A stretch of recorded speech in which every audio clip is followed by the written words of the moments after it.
तो wrestling पीडिया family, कल के फ्राइडे नाइट स्मैकडाउन में 41 इयर्स के टैमा टोंगा ने कुछ ज्यादा ही खतरनाक टाइप से अपना डेब्यू किया है। क्योंकि जैसे आपको याद होगा कि टैमा ने इंटरफेयर करके ना सिर्फ जिमी ऊसो पे अटैक कर दिया, बल्कि उसने सोलो के साथ एक नई टाइप की ब्लड लाइन बना ली है। और कल से मैं ये कमेंट सेक्शन में देख रहा हूँ कि आप लोग पूछ रहे हो कि ये टैमा टोंगा और रोमन रेंस का क्या रिलेशनशिप है, क्या ये भी रोमन के अनोवा फैमिली का मेंबर है, और अगर मेंबर है तो रोमन से कैसे रिलेटेड है। तो इसके बारे में आज की इस वीडियो में हम लोग बात करेंगे। और टैमा और सोलो की हरकत के बाद ये तो सारे फैंस के दिमाग में चलने ही लगा है कि जैसे लास्ट ईयर ब्लड लाइन के बीच में एक सिविल वॉर हुआ था जिसमें जे और जिमी ऊसो एक साइड थे और दूसरी साइड रोमन और सोलो, तो इसी टाइप का लेकिन इससे ज्यादा भयंकर सिविल वॉर होने वाला है इस बार ब्लड लाइन में। और ये जो प्रेडिक्शन फैंस लगा रहे हैं ना, अब ऊसोस के पापा रिकिशी तक ने बोल दिया है कि ब्लड लाइन के बीच में सिविल वॉर कैसे होगा और रोमन और रॉक भी सिविल वॉर में इन्वॉल्व रहेंगे। तो इन सब बारे में बात करेंगे और स्टार्ट करते हैं टैमा टोंगा से। तो बहुत लोग को ऐसा लग रहा है कि टैमा टोंगा शायद अभी इंडिपेंडेंट सर्किट में उतना बड़ा नाम नहीं था, तो ऐसा नहीं है। IWGP में टैमा टोंगा बहुत ही बड़े सुपरस्टार थे और उनपे बहुत टाइम से WWE की नजर थी। और क्योंकि अभी सोलो ज्यादा टाइम से WWE में है, इसलिए टैमा टोंगा उनके पीछे भले ही खड़े हुए, लेकिन ये फ्यूचर WWE के बहुत बड़े स्टार बनेंगे। तो टैमा के पापा लेजेंड हाकू हैं, जिन्होंने टैमा और उनके भाई को अडॉप्ट किया था। पर हाकू सर अनोवा फैमिली के ब्लड मेंबर नहीं है,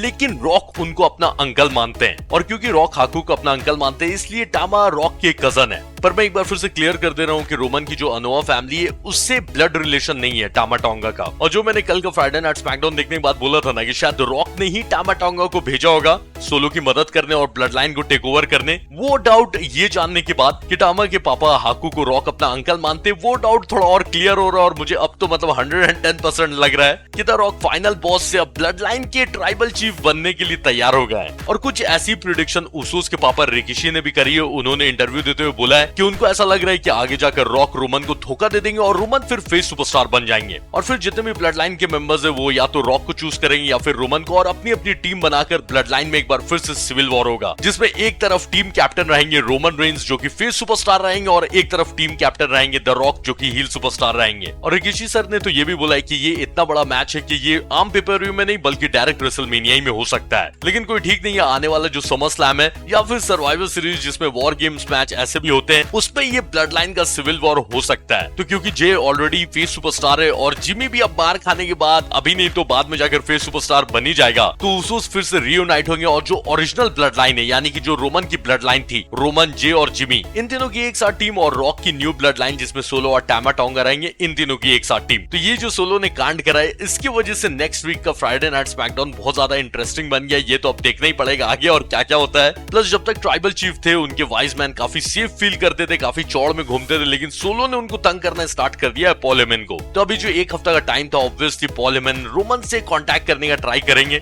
और आई होप कि पॉल हेमन रोमन का कोई मैसेज बताएं। तो चलिए इस स्टोरी को मैं क्लोजली फॉलो करते रहूंगा और कुछ भी नई इन्फॉर्मेशन पता चलेगी मैं बताते जाऊंगा। और जाने से पहले मेरे भाई वीडियो को लाइक कर लीजिएगा, नए हो तो सब्सक्राइब कर लीजिएगा। टाटा।